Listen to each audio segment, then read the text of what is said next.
ไอ้ยาบัดหมกย้อยบ้าสุขเพียบรงเรื่องเคยมาอย่างมันเลยจอบเปียบ่ បាទ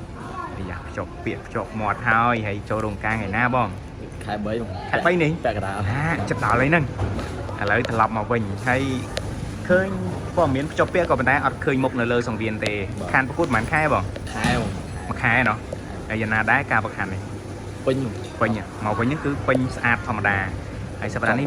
អូខេហើយសប្តាហ៍នេះមានវត្តមានប្រកួតនៅណាបង ថ្ងៃ15វិញនៅកម្មវិធីប៉ូលី5 ប៉ូលី5ណាមានដឹងលៀងថាដៃគូមកពីណា អត់ដឹងហ្មង អត់ដឹងទេណា បាទ ហើយប្រហែលប្រកួតចុងក្រោយនេះយ៉ាងណាដែរបង ឈ្នះស្លប់ច្រើន ឈ្នះសន្លប់ច្រើនណា បាទ អូសង្ឃឹមថាលើកនេះធ្វើបានល្អបន្តទៀតឥឡូវនេះធ្វើល្អធ្វើគីឡូអីគ្រប់គ្រាន់ណា បាទអត់អី អត់អីណាសប្តាហ៍នេះវាយប្រភេទគីឡូអីដែរ ដឹងគីឡូប៉ុន្មានដែរតែខ្ទង់63 65ឯង អូ63អូ63 65នេះទាំងសម្បូរទីផ្សារណាហើយ